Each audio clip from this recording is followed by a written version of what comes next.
దహించకపోయిన దేవుడి దగ్గరికి వెళ్ళిందా లేక అగ్ని పొద దగ్గరికి దిగి వచ్చిందా? అగ్ని పొద దగ్గరికి దిగి వచ్చింది. ఆ అగ్నికి తెలిసి ఈ పొద రాలేదు నా దగ్గరికి. సో మనం కూడా ఆయన సంతకు వెళ్ళలేమన్న సంగతి దేవునికి తెలిసి ఆయనే స్వయంగా మన మధ్యలోనికి దిగి వచ్చాడు. ఒకవేళ అగ్ని అనేటువంటి దేవుడు మనలో వసిస్తే, మనతో వస్తే పిల్లలు అలర్ట్ చేయకుండా చూడాలి. అలర్ట్ చేస్తే కొంచెం బయటికి తీసుకెళ్ళడం ఏదో చేయాలి. సో అగ్ని అనేటువంటి దేవుడు మనలో వసిస్తే, మనతో వహిస్తే మనలో కలిగే పరివర్తనం ఏంటి, ఏ మార్పు వస్తుంది మనలో అనేది మొదటి మనం ఆలోచించాలి. నేను ఒక 5 సంగతులు, ప్రాముఖ్యమైన 5 సంగతులు మీకు చెప్తాను.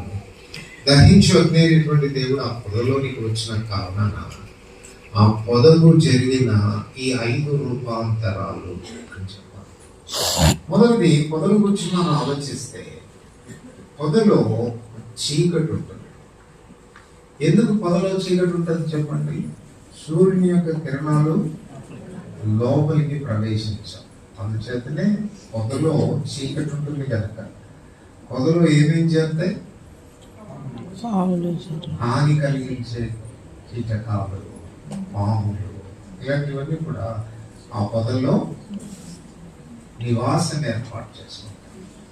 సో మనలో ఉన్న చీకటిని బట్టి పాము మన లోపలికి జరగడం. ఏ పాము? అపవాది మన లోపలికి జరగడం. వాడు తనకు నివాస స్థలాన్ని దాన్ని చేసుకున్నాడు. ఇప్పుడు దహించు అగ్ని అనేటువంటి దేవుడు రాగానే జరిగినటువంటి విషయం ఏంటి? చీకటి పోయి ఏమొస్తుంది? వెలుగు వస్తుంది. వెలుగు వచ్చిన తర్వాత ఏమవుతుంది చెప్పండి? ఈ కీటకాలన్నీ ఉంటాయా, వెళ్ళిపోయాయా? రెండే విషయాలు జరగాలి కదా. ఒకటి చావనన్నా కావాలి, లేదా పార్కోనన్నా పారుకోవాలి. దహించు అగ్ని ఉన్న చోట ఇవి ఉండడానికి. సో మొదటి ఆశీర్వాదం ఏంటి దహించు అగ్ని అయినటువంటి దేవుని వల్ల అంటే, ఈ చీకటి పొద వెలిగించబడిన పొద అయింది. ఇప్పుడు ఏమైంది? మళ్ళా అడుగుతాను నేను, ఎందుకంటే అంత దూరం ప్రయాణం చేసి వచ్చాను కదా. నేను చెప్పే మాటలు మీ హృదయంలో ఉండకపోతే ఇంత ప్రయాసం అర్థమైపోతుంది.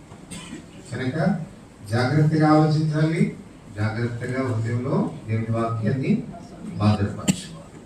సో చీకటి పొద వెలిగించబడిన పొదగా చేయబడింది. చీకటి దేని గురించి మాట్లాడుతుంది?